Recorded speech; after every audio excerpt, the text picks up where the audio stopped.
project must have a Facebook page. Each project must be in social networks, and they have to do extraordinary what's ordinary, because our day to day becomes ordinary, and when we communicate it, it's actually something extraordinary. So we have to sh- teach them how to communicate these ordinary things and make them extraordinary. So the strategy, the UNDP at a global level in the networks is not quite clear. Not to have this particular workshop, this particular event up there posted, not tweeting it, I think it's a weakness. All these wonderful pictures that we got on the field, they are not on Instagram. This multicultural picture that we got the first day, the group picture, it's on the page just because we tag them. It's on the global page. So I think this day-to-day thing and how fast things are shared, it's something we could articulate better. If we're not there, we're nowhere. Thank you, Ana Maria. I think your comment shows that there is a lot of knowledge of us in each one of us, and we can contribute and provide inputs to make this bigger. So it's an element that we have to count on to generate visibility. I think we have Hugo with a comment. Taken, we received an indication from you where Facebook use was not stimulated, that there was going to be a central Facebook where we could post things that we wanted. Is that so? Beautiful comments. I think there's a few things. To Beatriz, I think in terms of social media, one thing that I didn't mention, there is a policy, and it was circulated when we first started with social media. We started first with one channel, and then we authorized all of you to have your channels.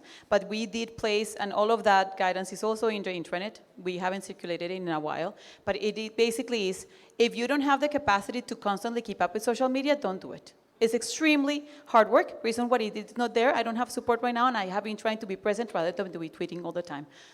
I take it, but that's one of the reasons. If you don't have to have, this is 24/7. For something to be trending and an account to be growing, it has to be posted something like 7 times a day. Different time zones, different regions. So it definitely, that's the experts. Those are the reports. So you need to have the manpower to run those social media channels. So our request, and this was also the request from UNDP, because one of the things that I think is not, maybe it doesn't transpire to you guys, is we are a program, right?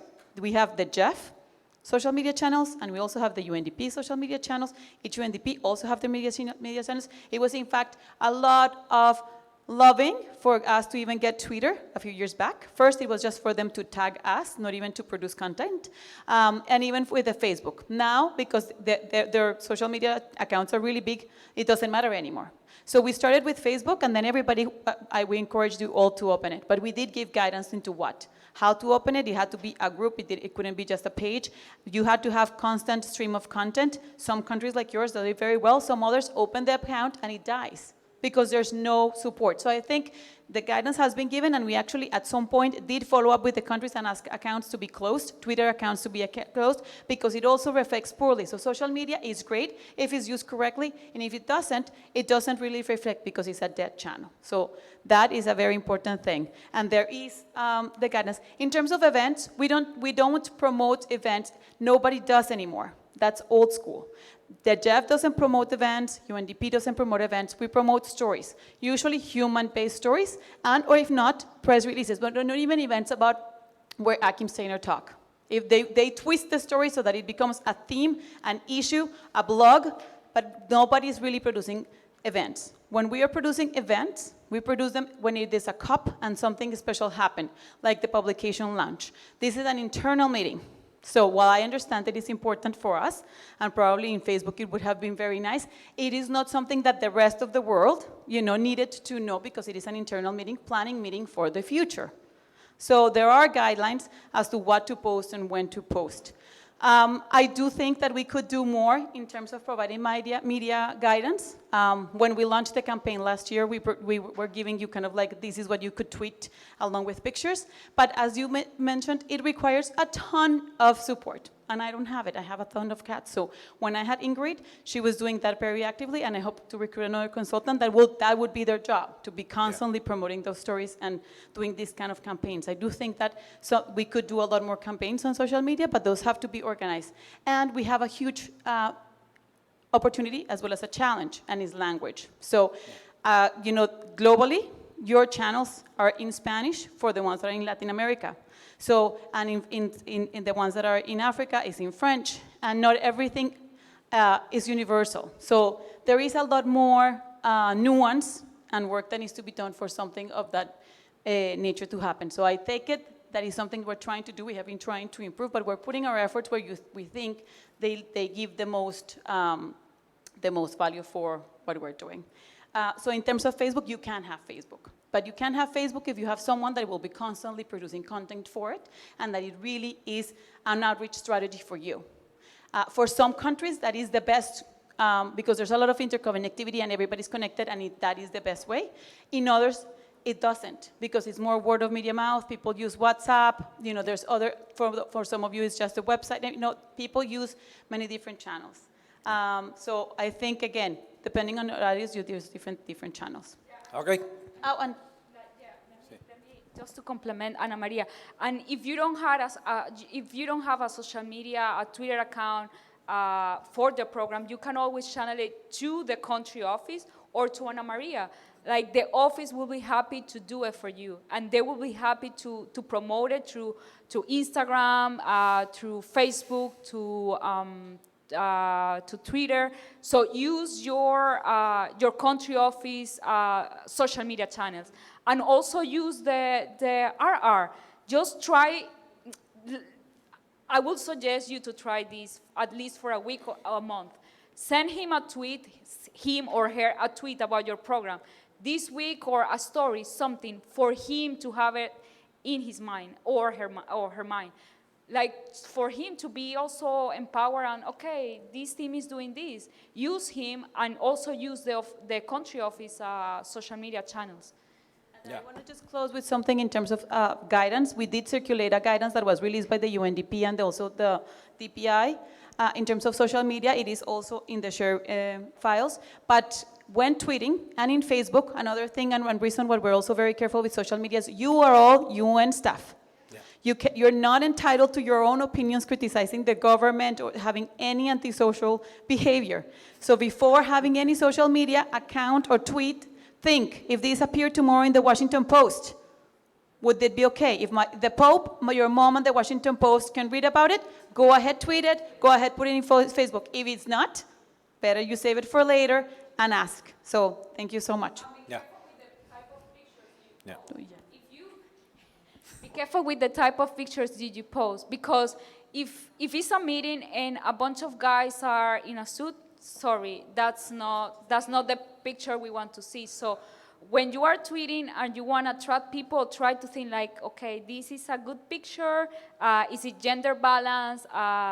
Is a good picture of a community? Please stay away of boring pictures of people in a meeting sitting. Stay away from it. Y si no está seguro, pregunte. And if you're not sure, ask. Sebastián. Por eso, gracias. Thank you very much for the email and the networks. I would like to say something regarding what Ana Maria said regarding the communication from the bases. SGP Mexico didn't communicate as a work strategy for many years. And now that we're communicating, the reason why it's necessary, we are going to adopt this approach of communicating from bases. It's very complicated. I think it's going to take a long time. Training, cameras, materials, resources. It's going to take a couple grants or several grants in a few years. But I think that can differentiate us from others. If we are able to make our partners communicate, that they can include our logos and we can get them tag us. I think that's a good reflection as a group on how we're going to achieve this. I think it's a way on learning, perhaps I think this could transform things. Communication from the base, not us showing what they do, but the community itself to show.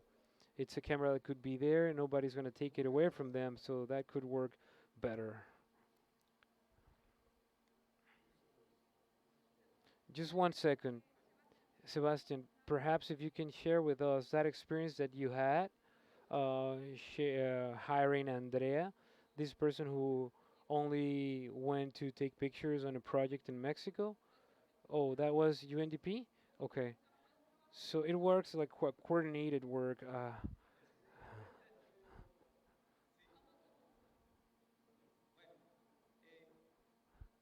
Okay, so Rene has a question. Rene,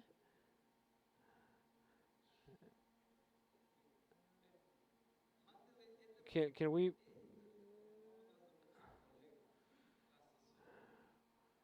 share this mic with our colleague here?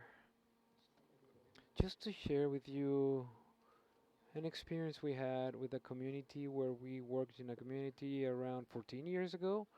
At the beginning, we used to do documentaries with other funds. We had and a member of the community, a son of the leader of the community, was helping us. And down in time, um, this young person continued studying in the university, and he learned about these things in the university, and now he's the one who is in charge of the communication from the community. I have a question that I want to share. In our office in UNDP in Dominican Republic, we have two WhatsApp groups. One that it's an institutional group. Whenever there is an event, an earthquake, anything, everybody will use that communication platform, and it's fast. And the other one, it's informal to share any event. Like for example, where are we going to meet on Friday afternoon for balancing our duties. So why don't we do that as well? WhatsApp group for coordinators, an institution approach. Why is that? Why isn't that already set up? Is there any restriction for this? That's very helpful because sometimes we have a deadline and they can say like, "Hey, everybody receives it," because we are always on WhatsApp. Emails, perhaps that's there for weeks. And with that, we wrap it up so we can go to a coffee break. Request, por favor, pones el video de las ranitas. And then we're going to have a video from Giles. So we have two videos. Then we're going to break for coffee break. And then we're going to be back here at 4:30, after the coffee break, because we are a little delayed. ¿Por qué los del WhatsApp? Los grupos.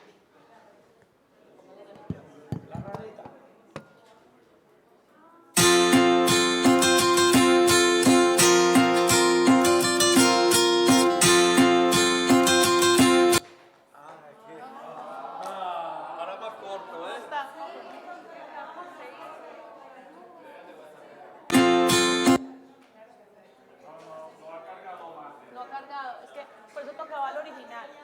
Okay.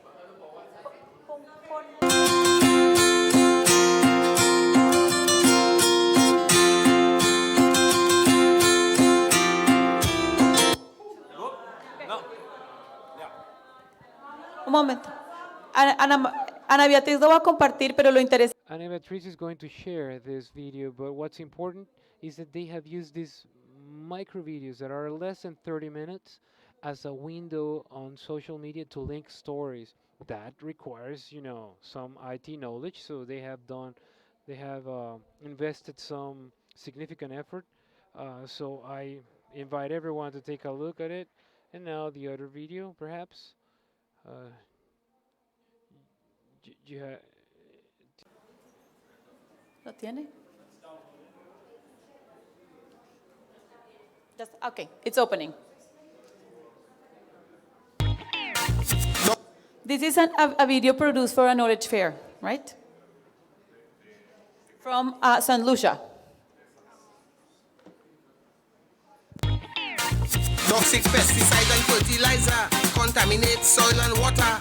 Don't use that in St. Lucia, cause it put we health in danger. All junk food they importing, we just have to stop buying.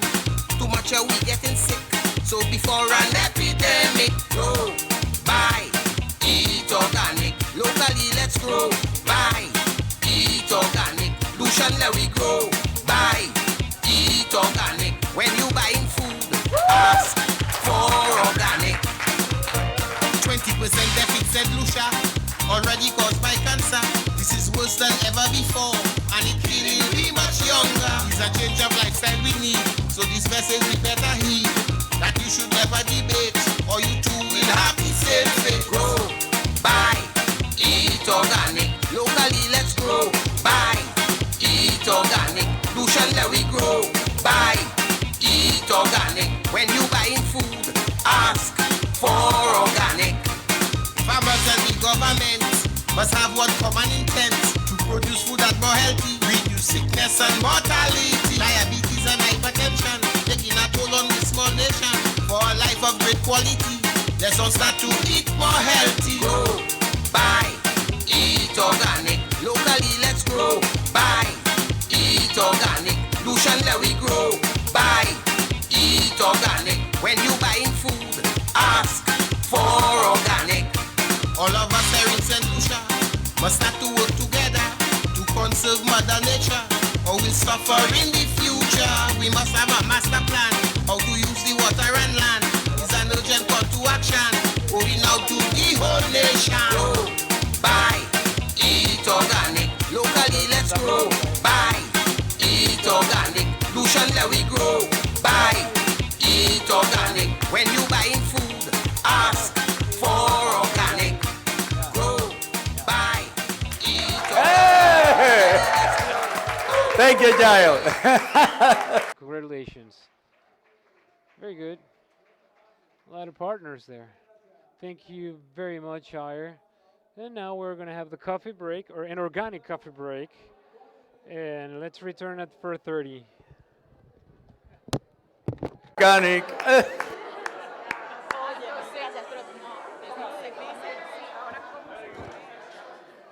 Final section.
Hola, hola. Hello.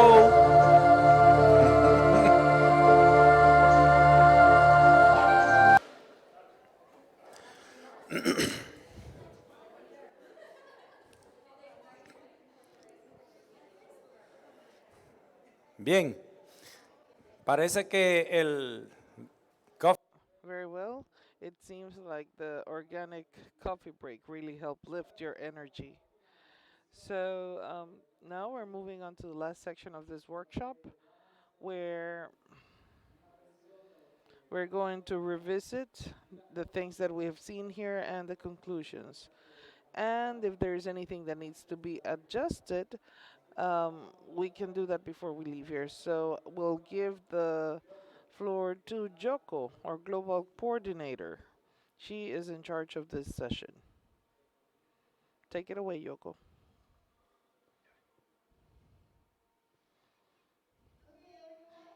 This is the last session, so please ask everybody to come in.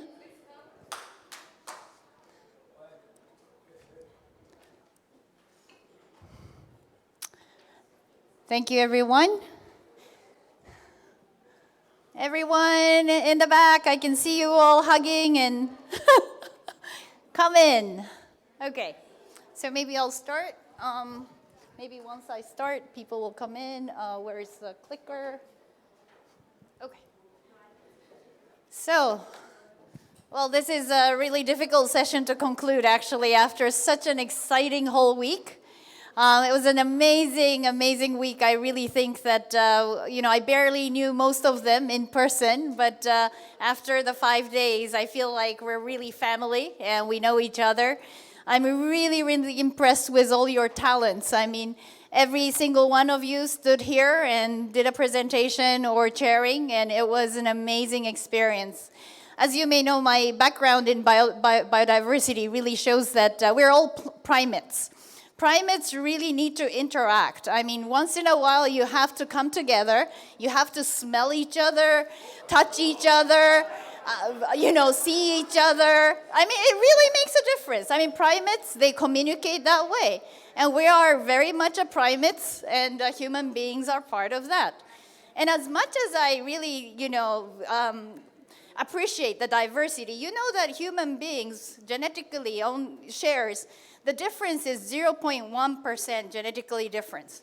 So, our 125 amazing national coordinators, they're pretty much same, 0.1%. And I always say, I mean, even before I joined Small Grants, I said, somehow Small Grants national coordinators share the same DNA. They are all so enthusiastic. They're all so committed to communities. They're really working on this with their passion, with their life, right? And I really feel that while working with all of you. So, first of all, you guys are pretty much the same people, working on the same cause, and no matter what, you look different maybe, but we are one family sharing the same goal, and that really showed the whole week, I have to say. So, by saying that, I mean, I really think that we need to come to a conclusion now after a whole exciting week. I know that in the past you had things like 10 commandments, but I'm actually a Shinto and a Buddhist, so putting in things to 10 is not my way of style, and we have actually 8 million gods in Shintoism, but I'm not going to share 8 million learning from what we did from five days, so I think I synthesized into 20 things that the main key sort of issues that we talked about, and few of the key issues that we will follow up as a team. So, with that, let's start. Okay, so as you remember, this was the start of the whole week.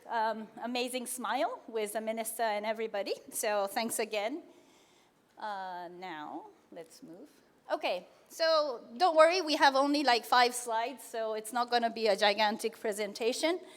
But what I just wanted to see was, the strategic directions of OP7. So first of all, We are in OP7. We have said that we're in a sort of new generation of small grants program. As much as we treasure when build on our great success for the past 26 years, any good things need to revamp and regenerate. And what we came up with, basically, we are furthering the innovation and the inclusion and the impact, again, the 3 I's moving forward. And we strive on the successes in the past and build on it. And as we have also discussed, I think we really have a strong evidence-based approach, and we build on that and further innovate our initiative and scale up.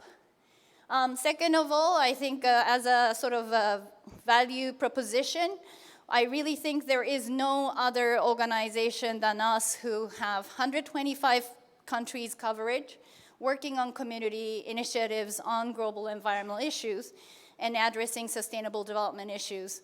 I really think we are a very unique position.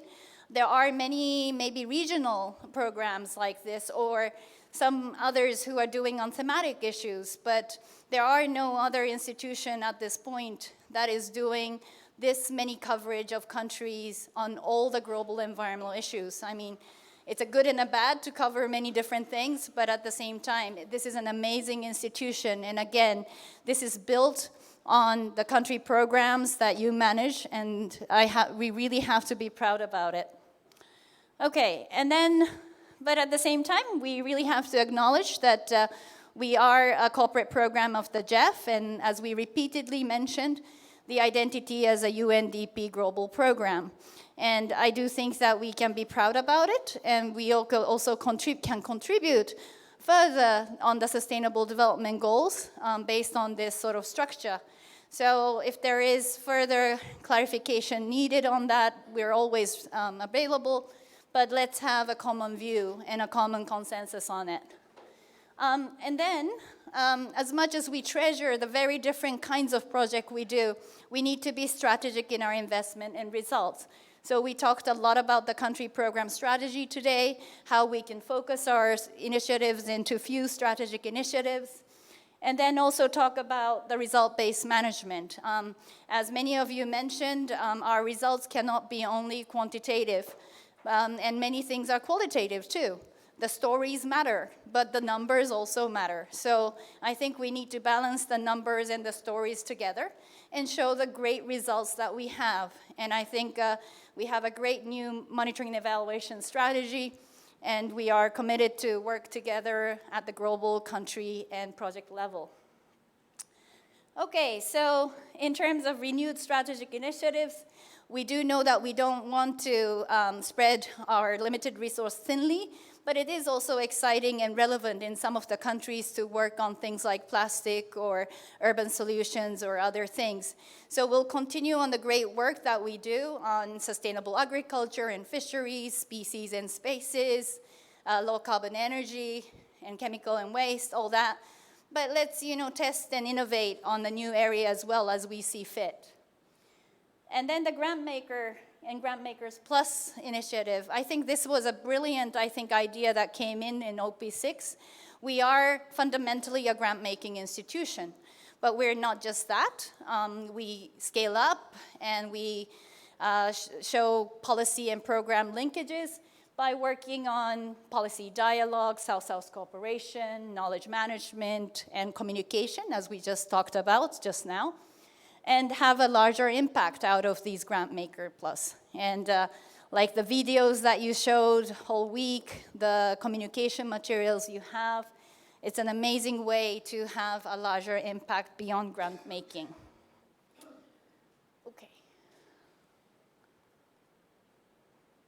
Okay, now on the stakeholders and partnership, I treasure this whole program being the focus is on social inclusion. No other programs in GEF and UNDP, I can testify that is doing this much in 125 countries. The gender empowerment that we do, the indigenous people work, youth and persons in disability, we can definitely do more and strengthen it by working on a targeted project as well as mainstreaming. And we will continue to provide clear guidance, tools, so that you can do this work in your national context.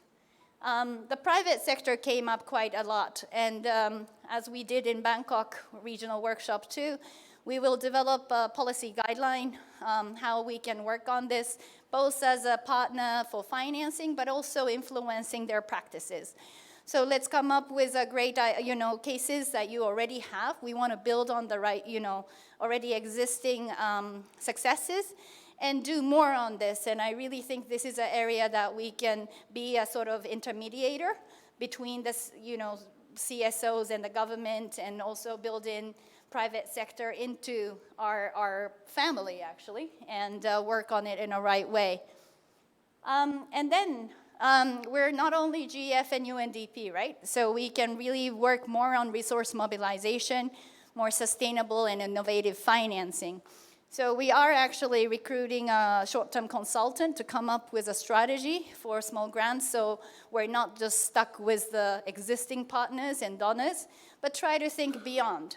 And so we will try to have that global as well as country level sort of strategy and guidance. But we also build on and also count on your initiative on the ground, because more and more, particularly both donors as well as private sector, is working at the national level. And we have not, at the CPMT, at the global level, would not know who might be the right partners or who have potential. And I think big part of your work, we want to count that you leverage the resources, you have a strong Jeff resources, so build on that and leverage it. So that's the message that we have in terms of partnership. And I'm really glad to hear many, many innovative partnership that is already happening, and those were highlighted the whole week, and that's really amazing. Okay. So now on the governance, it gets a bit more sort of tedious. The first two slides were more exciting. It gets a bit more operational, but I hope just to keep the record straight and remind ourselves what we need to do moving forward.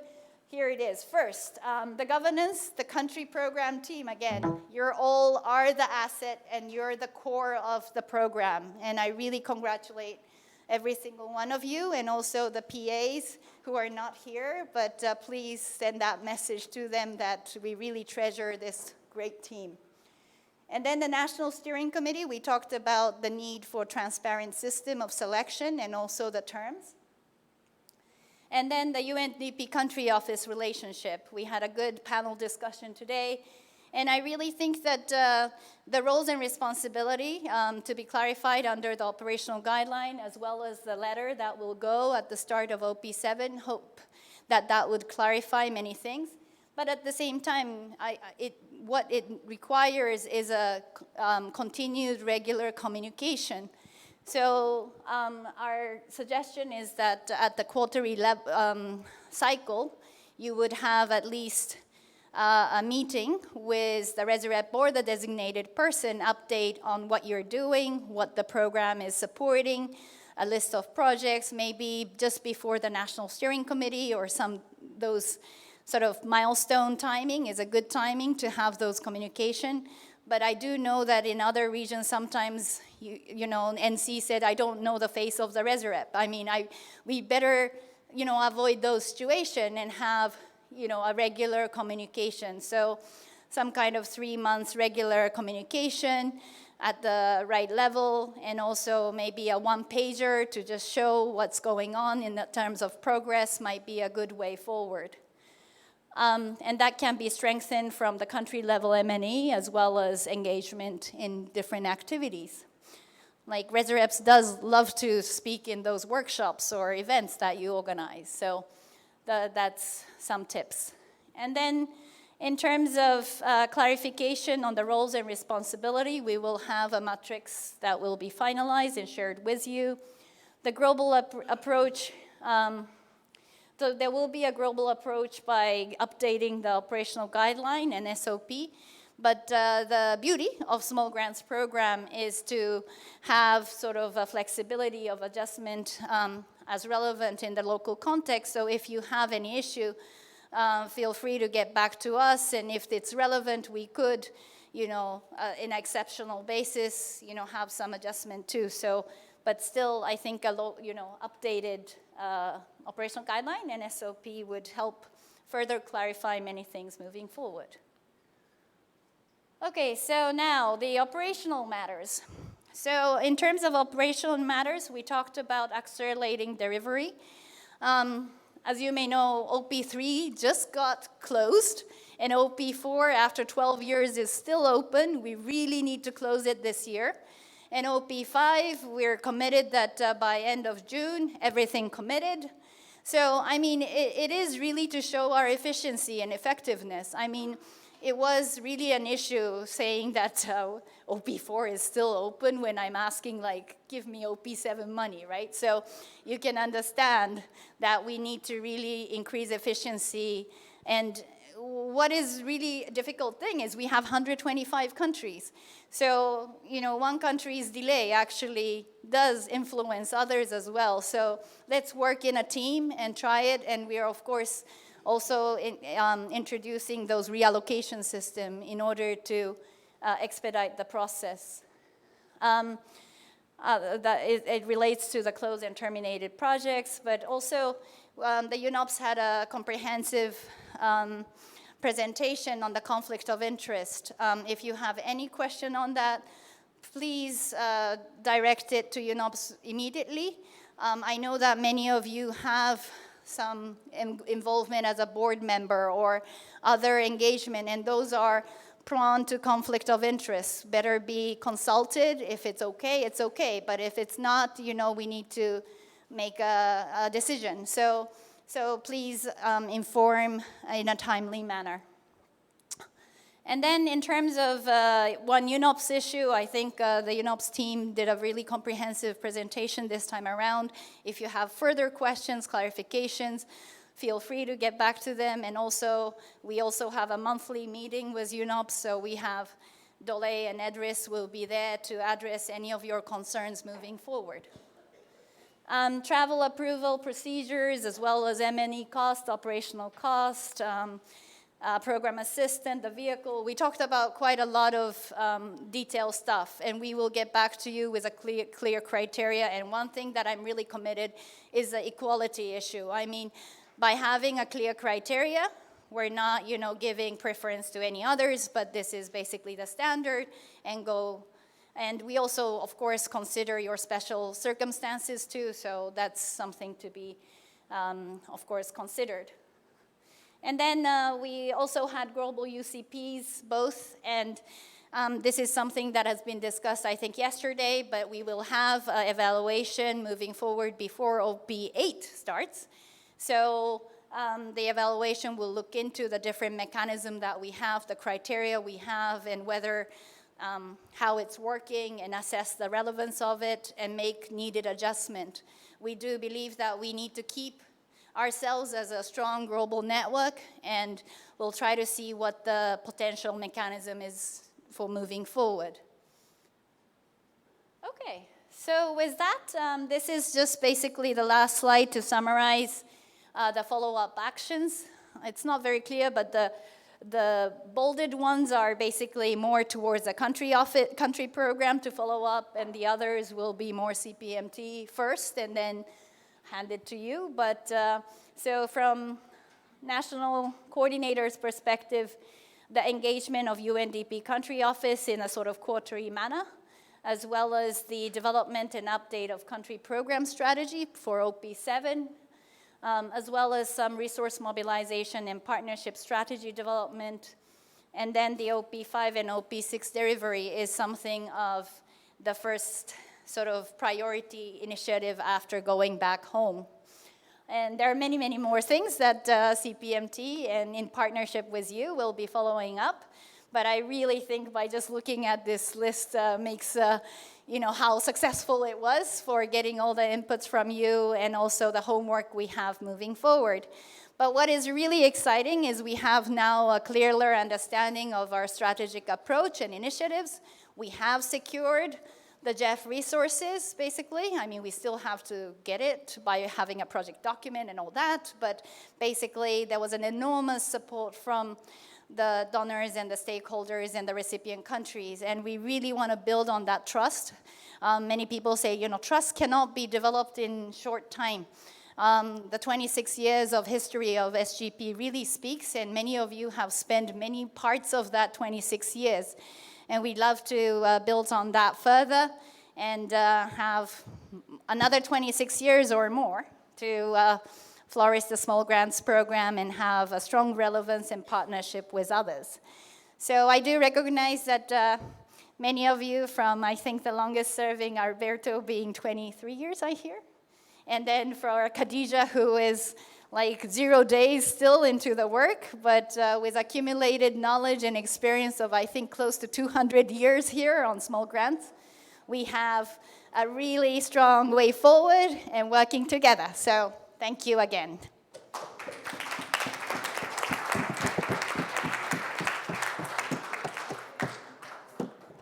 Any questions and comments, I guess?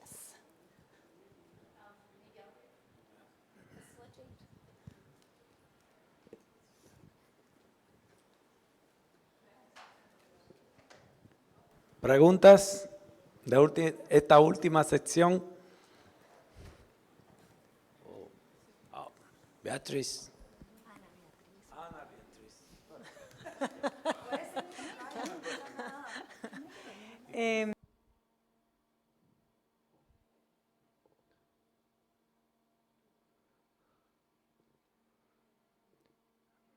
Yes, a question. I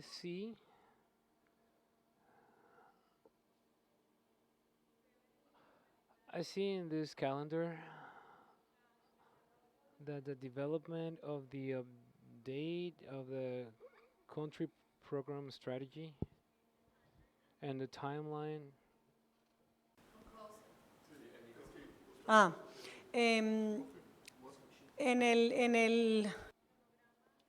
In the timeline, the development of the country program strategy.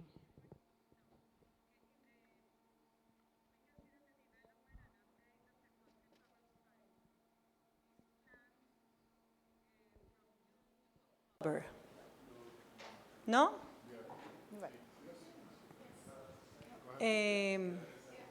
And as we discussed, ¿ya puedo hablar en español o no? Sí. Y como discutimos en... And as we discussed,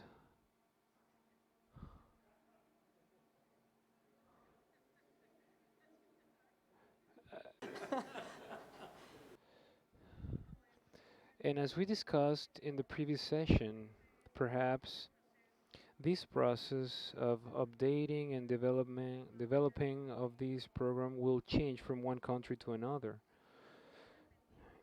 Even depending on if we have to focus on committing the remaining OP5 or OP6 resources. So my question is if this matrix is more like an indication in general on if we have to have this timeline as a reference, or that we should keep some flexibility to adapt it to an update, or if there is a grant process for the developing of the country strategy program. Answer, yes, we will be reviewing the time frame and will be reasonable. This was just an indicative timeline to start with, considering the start of OP7, but well noted, and we'll get back to you.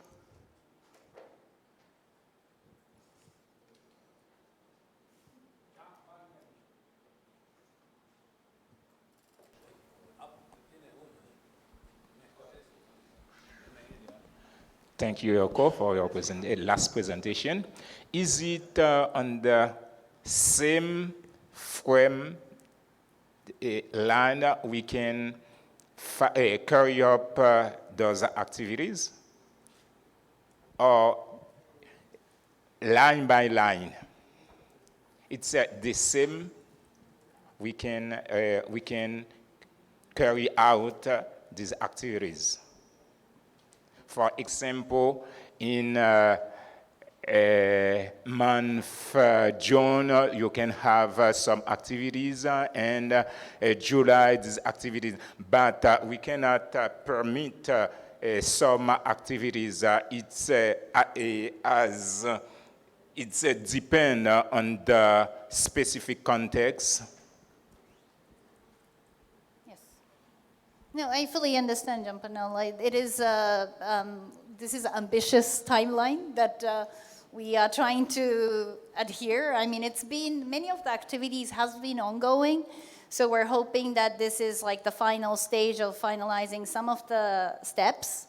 So I think some of them can be achieved, some of them might needs to be shifted. I have to say, I don't know how many times we shifted the goalpost for the past months for this, but at the same time, at this, OP7 is starting, and we are going to submit our CEO endorsement package and all that very soon, so we need to expedite, but at the same time, again, work-life balance, it's a vacation time in many places too, so we would try to balance the need for accelerating our activity versus, taking the needed rest after this busy few months, particularly CPMT colleagues. I really want to recognize the hard work for preparing multiple workshops over the months, so yes.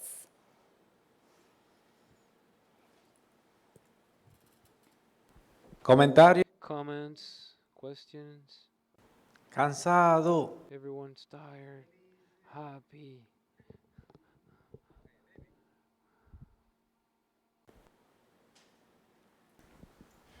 I just wanted some clarification in terms of engagement of partners as an NC. Now, I realize that it may vary depending on who's the RR. There's some cases in which where the RR is very comfortable with you engaging a partner directly, like let's say ambassador or somebody directly. There are other cases whereby they prefer that they would do that on your behalf. Is there any clear-cut way in which it is defined, or should we just leave it as contextual depending on the RR and the country?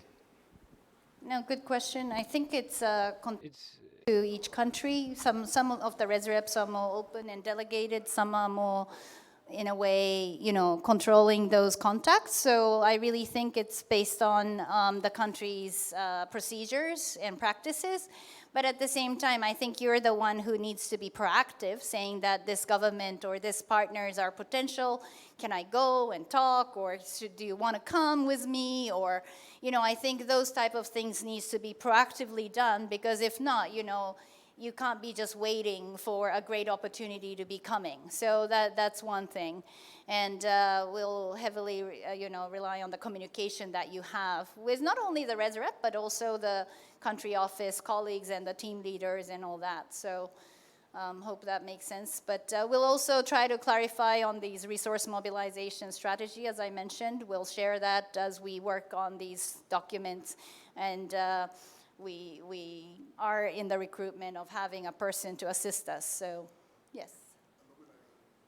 Oh, yeah, alumni. Yes, yes, I forgot to include this here, the important part.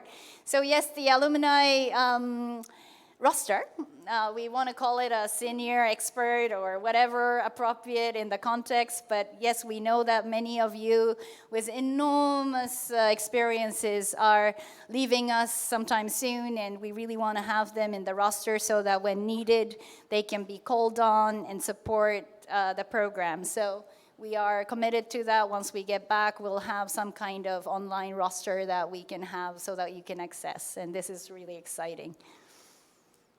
Any other questions? If not, we can go to the another event of this closing. But back, yes, Ruth. Oh, yes. Not really a question, but I think right now the winds of change are blowing, and a lot depends on us as NCs.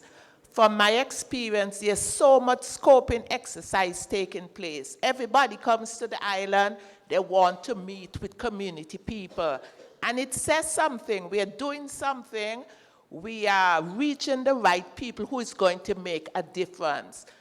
I remember the IPBES meeting, it was said from 270 mapping sources, it showed it's the indigenous people and local communities that's keeping the biodiversity alive. And that's where we work. So I want to encourage everybody to go forward, prepare yourself for the challenge that lies ahead. A lot is going to depend on us. Thank you. Thank you, Ruth. Thank you.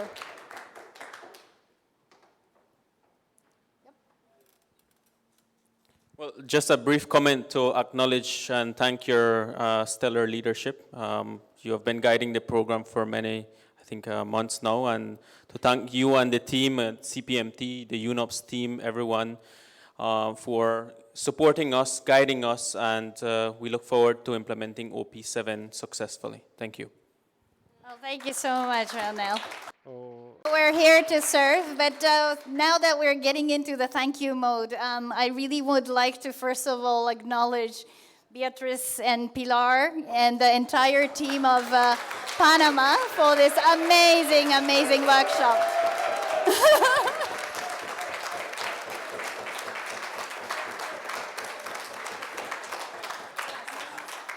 Okay. very good. Thank you so much. I would like Ana Maria and Pilar to stand up. I know that they are shy, but I don't know if Carla is behind the camera or not, but yesterday she was during the UNOPS while. And of course, for us has been a pleasure and an honor. At the beginning, I was very scared about what it was going to be, but now it feels a lot better. You're a very nice and simple audience, but I was afraid of a ghost. But it's something fun, and the human warmth, it's amazing. And I would like it to repeat every year, not necessarily every year, but every year. Maybe one year, yes, and not the other, every other year. But thank you for being here, and don't leave yet, because there's some more coming. Standing, I have to really acknowledge Maria Jose, of course. Yeah, I was going to say Angelica and Maria Jose from our team has been doing an amazing work. Rosana helped a lot too. Rosana, okay. And then Rosanna from UNOPS, it's Rafael, and amazing regional team here working together. So I have to say, this regional workshop, we really saw great teamwork going on, leadership going on, and ownership going on. And I think all of you have been communicating so well with all the requests and all the procedures. So thank you again for all that coordination and work. It's been a month of work. I know Angelica, she's like nodding, and I'm like, so thanks a lot. So this is amazing, and what we should do is also, we really want to acknowledge some of the people who are retiring, and so Fabio, we're really, really sad to see you go in the end of the year.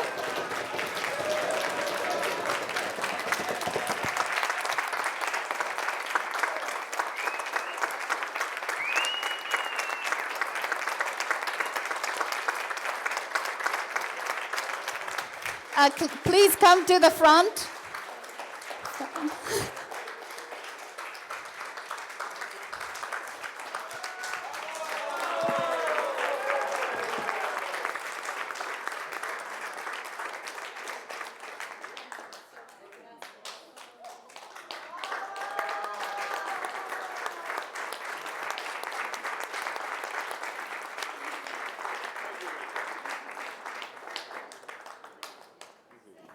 So Fabio will be in the first as a retirement roster list, and I know that there's many demand for having him come. So we're really, really appreciative of all the hard work and all the leadership, and you've been a mentor for so many national coordinators and having South-South cooperation and many, many things. So thank you so much for years of contribution, and we really hope to have you as many of our mentors and also leadership moving forward. So thank you.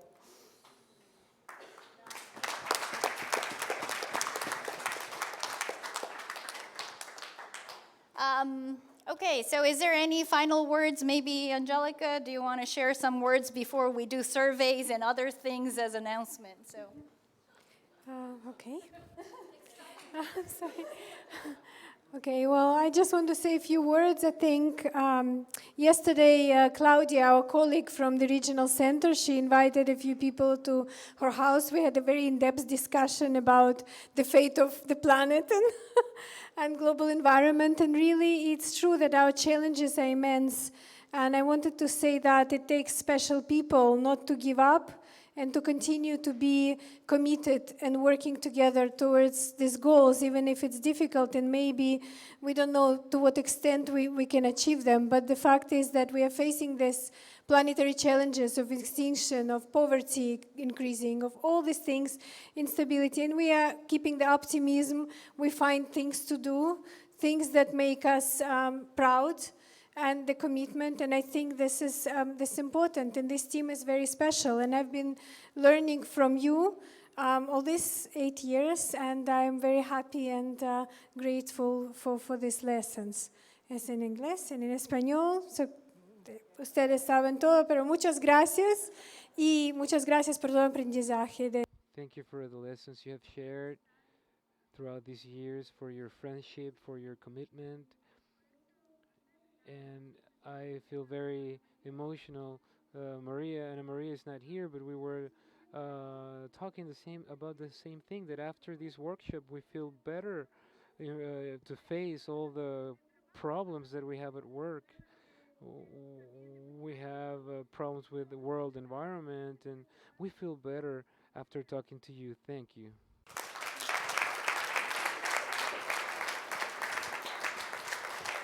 Great. Thank you so much for all that enthusiasm and all the sharing for the whole week. We still have one more day tomorrow. There will be bilaterals and others. So if there is a parking lot issues that you haven't had the chance to address, this is a time tomorrow to share with both CPMT colleagues as well as UNOPS. So it's not still over. You'll have a wonderful dinner tonight. I'm sorry that I'm leaving actually tonight, so I'm not able to join, but it's been an amazing week again.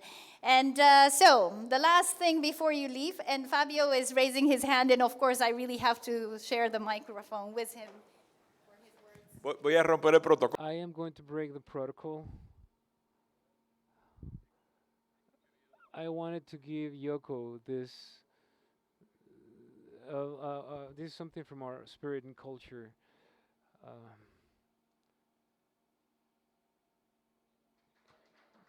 For you to keep.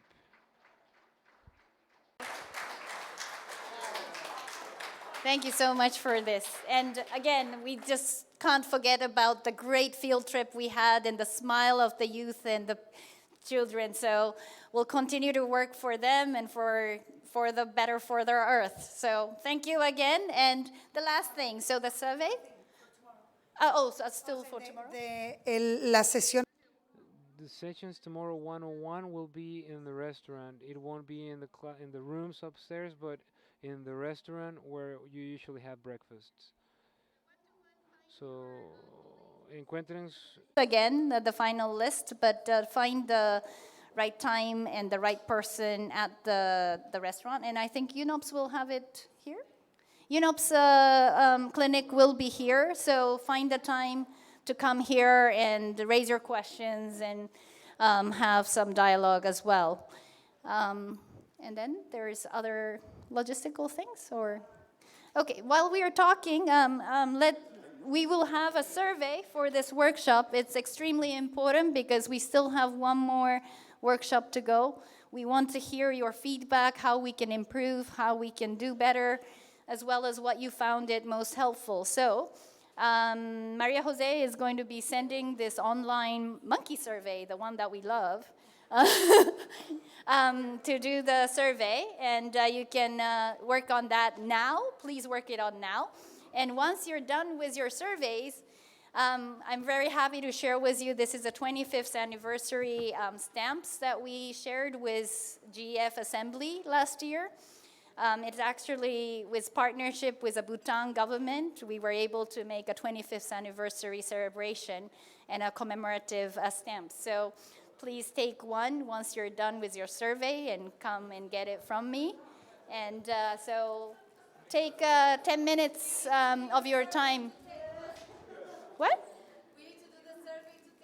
Right, right. So the stamps is only for people who did the survey. So please do. So please do it now, and I'd love to say thank you in person when you come here to get it. So that's the whole intention. Is there any other last minute announcement from anybody else before?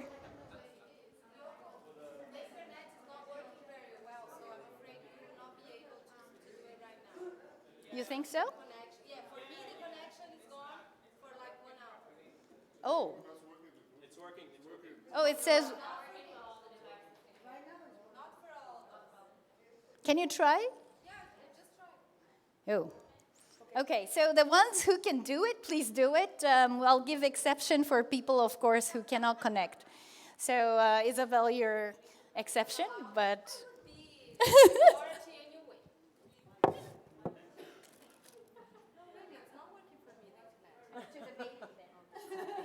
Only because you're pregnant. Only because you're pregnant, you got it without without doing the survey.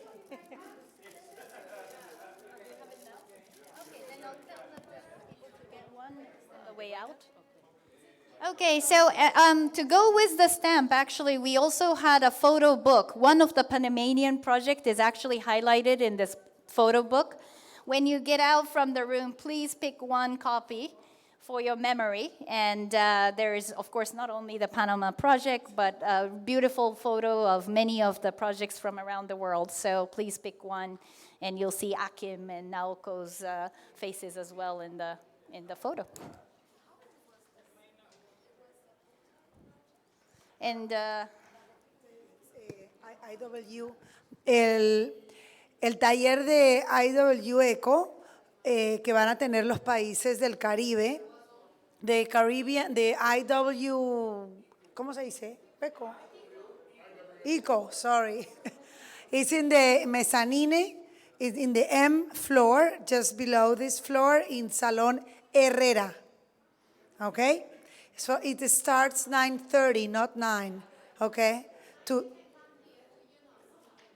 You can come here to UNOPS meeting first, and then you can go to the IW Eco. Sorry.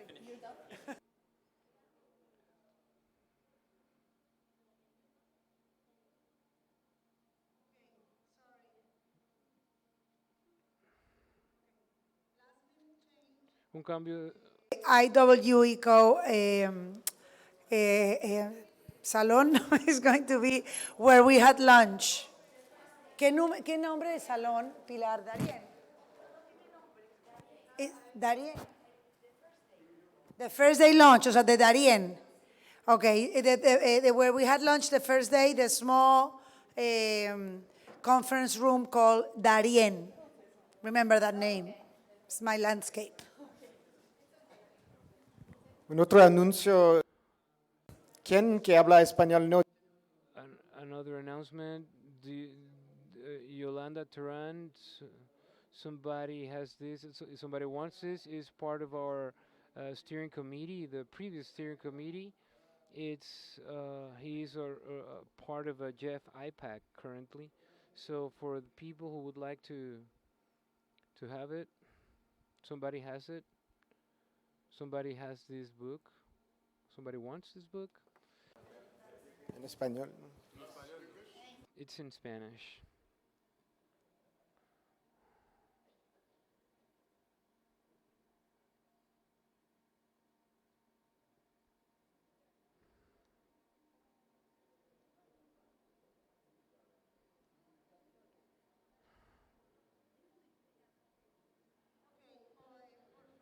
Please. Yesterday, one of these receivers disappeared. If you can please leave them on their tables so they can pick them up. And one more thing is regarding tonight. What about tonight? Lobby at 6:30. Los buses estarán saliendo a las 6:30. Buses will be leaving at 6:30 p.m. The idea is that we can get to all downtown sooner, And we're going to be at a rooftop restaurant in Casco Viejo, and our dinner is included there. Drinks are not included, but I'm sure each one of you can buy one or beer or two at the bar. And the idea is that we can all share and have a beautiful farewell dinner. Any questions regarding tonight's activity and dinner? We should be at the lobby at 6:30. Two buses. One bus returns at 9 p.m., another one at 10 p.m., and the ones who want to stay later, they have to return by their own means. We only provide transportation until 10. There was already a photo grupal, ya había. No, but I think that doesn't need another group photo. There was one already the first. Do you want a group photo? No, no more. It's too. It's too. It was gonna be. Okay, so I think I'm done with logistics unless there is any word. Any question? Okay, ahora qué?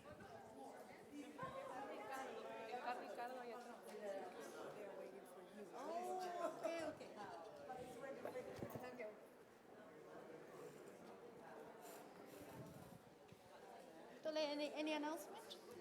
No? No? I was just going to ask them to play some music.